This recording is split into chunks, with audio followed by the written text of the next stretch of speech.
ചെറിയ വീഡിയോയുമായിട്ട് നിങ്ങളുടെ അടുക്കൽ ഞാൻ എത്തുകയാണ്. എൻ്റെ പ്രേക്ഷകരായ, എൻ്റെ ശ്രോതാക്കളായ എല്ലാ പ്രിയപ്പെട്ടവർക്കും സ്നേഹവന്ദനങ്ങൾ അറിയിക്കുന്നു.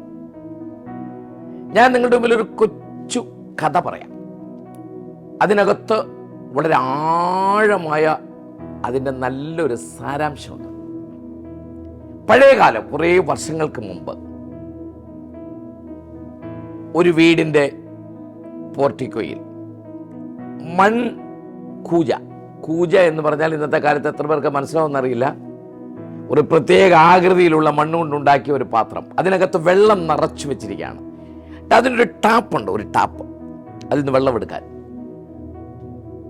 ഫ്രീസറുകളും ഫ്രിഡ്ജുകളൊക്കെ അധികമില്ലാത്തൊരു കാലഘട്ടത്തിൽ മനുഷ്യൻ നല്ല തണുത്ത, നല്ല ശുദ്ധജലം കുടിക്കാൻ മൺകൂജകൾ ഉപയോഗിച്ചിരുന്നു. മൺകൂജകൾ. ഇത് കുറച്ചുകൂടെ ആധുനികമായ കൂജയാണ്. അതിനൊരു ടാപ്പൊക്കെ ഉണ്ട്. ആ കൂജയുടെ പുറത്ത് ഒരു ഗ്ലാസ് അതിന് മുകളിൽ കമഴ്ത്തി വെച്ചിരിക്കുന്നു. ഈ ഗ്ലാസ് എടുക്കുന്നു, ആ ടാപ്പിൻ്റെ അവിടേക്ക് കൊണ്ടുവരുന്നു. ടാപ്പ് തുറന്ന് നല്ല തണുത്ത ശുദ്ധജലം ദാഹമുള്ളവർ കുടിക്കുന്നു. ഇതാണ് ഇതിൻ്റെ പശ്ചാത്തലം. ഇനി അതിൻ്റെ കഥയിലേക്ക് വരാം. അസംഭവ്യമായ ഒരു ചിന്തയാണ് നിങ്ങളുടെ മുമ്പിൽ വെക്കുന്നത്. പക്ഷെ അതിനകത്തൊരു ആഴമായ ഒരു സത്യമുണ്ട്. അതിനു വേണ്ടിയാണ്. ആരുമില്ലാത്ത സമയത്ത് ഈ ഗ്ലാസ് ഈ കൂജയോട് സംസാരിച്ചു എന്നാണ് ഈ കഥയ്ക്കകത്തെ രസകരമായ ഒരു കാര്യം. കൂജേ, എത്രയോ പേർ എന്നെ എടുത്ത് നിന്നിൽ നിന്ന് വെള്ളം പകർന്ന് ദാഹശമനം നടത്തിയിട്ടുണ്ട്. പക്ഷെ ആരുമില്ലാത്തപ്പോൾ, എന്താ കൂജേ, എനിക്കല്പം വെള്ളം നീ തരാത്തത് എന്ന് ഗ്ലാസ് ചോദിച്ചപ്പോൾ കൂജ തിരിച്ചു പറഞ്ഞെന്നാ പറയുന്നത്, ഗ്ലാസേ, നീ എന്നൊക്കെ എൻ്റെ തലയിൽ നിന്ന് എഴുന്നേറ്റ് എൻ്റെ കാൽച്ചുവട്ടിൽ വന്ന ടാപ്പിൻ്റെ അടിയിൽ നീ നിന്നിട്ടുണ്ടോ, അപ്പോഴെല്ലാം നിറച്ച് ഞാൻ വെള്ളം തന്നിട്ടുണ്ട്. നീ എൻ്റെ തലേ കയറിയിരിക്കുമ്പം ഞാൻ നിനക്ക് എങ്ങനെ വെള്ളം തരാനാ? ഒരു ചിന്തയാണ്. ഇതെവിടെ നടന്നതാ, എപ്പോൾ നടന്നതെന്ന് ചോദിച്ചൊന്നും ബഹളം ഉണ്ടാക്കണ്ട. ഇതൊരു ചിന്ത മാത്രം. താണ നിലത്തെ നീരോടൂ, അവിടെ ദൈവം തുണ ചെയ്യും. എപ്പോഴൊക്കെ ഗ്ലാസ് കൂജയുടെ മുകളിൽ നിന്ന് എഴുന്നേറ്റ് ആ കൂജയുടെ ടാപ്പിൻ്റെ അടുത്തേക്ക് താഴ്മയോടെ വരുമോ, അപ്പോഴെല്ലാം ഗ്ലാസ്സിൽ നിറയും. മുകളിലിരിക്കുമ്പോൾ നിറയത്തില്ല. നിങ്ങൾക്ക് അനുഗ്രഹം വേണോ? നിങ്ങൾക്ക് നിറയണോ? നിങ്ങൾക്ക് നന്മ വേണോ? ഒന്ന് താഴേക്ക് ഇറങ്ങി വാ.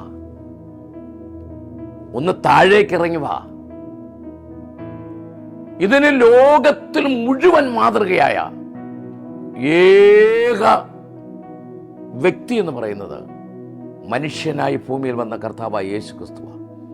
ശിഷ്യന്മാരുടെ ഇടയിൽ വലിയവൻ ആര് എന്നൊരു തർക്കമുണ്ടായപ്പോൾ അത് യേശു മനസ്സിലാക്കിയപ്പോൾ അത് പറഞ്ഞു തീർക്കാനോ അതിനൊരു ക്ലാസ് എടുക്കാനൊന്നും യേശു പോയില്ല.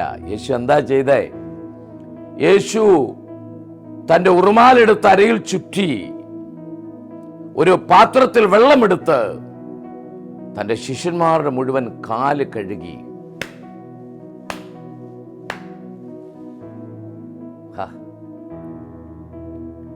വലിയവൻ ആരെന്ന് തെളിയിക്കുവാൻ തന്നേക്കാൾ ചെറിയവരുടെ കാല് കഴുകി ശുശ്രൂഷകൾക്ക് ലോകത്തിൽ മാതൃക കാണിച്ച ആ യേശു ക്രിസ്തുവിന്റെ ആ സ്നേഹം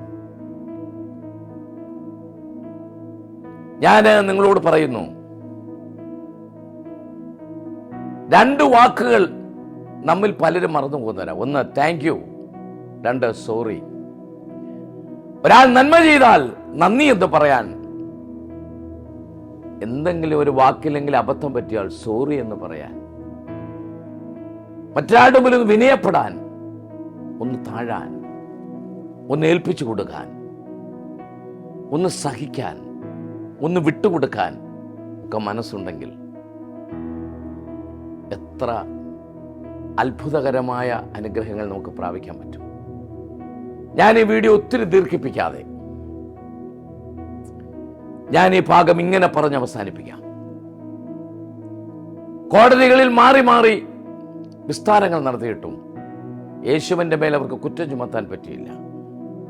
ഹെരോദാവും കൈസറും പീലാത്തോസും ഉൾപ്പെടുന്ന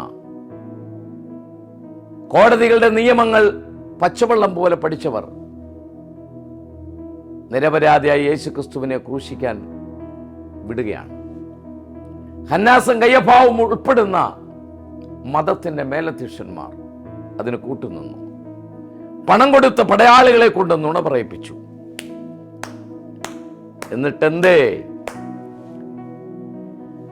ക്രിസ്തുവിനെ അവർക്ക് തോൽപ്പിക്കാൻ കഴിഞ്ഞില്ല. കാരണം ദൈവത്തോടുള്ള സമത്വം മുറുകെ പിടിക്കണമെന്ന് വിചാരിക്കാതെ വേഷത്തിൽ മനുഷ്യനായി, മനുഷ്യ സാദൃശ്യത്തിലായി ഈ ഭൂമിയിൽ ക്രൂശിനോളം മരണത്തോളം താഴേക്ക് ഇറങ്ങി വന്ന, അതാണ് ക്രിസ്തുവിന്റെ ഏറ്റവും വലിയ ഗ്രേറ്റ്നസ്. യേശു ക്രിസ്തുവിന്റെ ഡിവിനിറ്റിയുടെ ഏറ്റവും വലിയ പ്രദർശനം എന്ന് പറയുന്നത് താഴേക്ക് ഇറങ്ങി വന്നു. അതുകൊണ്ട് എന്ത് സംഭവിച്ചു? എന്താ ഉണ്ടായേ? എല്ലാ നാമത്തിനും മേലായ നാമം.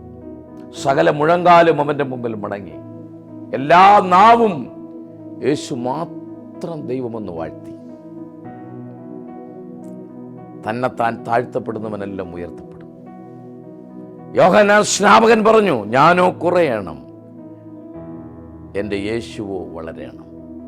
എൻ്റെ പിന്നാലെ വരുന്നവന്റെ ചെരുപ്പിന്റെ വാറഴിപ്പാൻ ഞാൻ യോഗ്യനല്ല.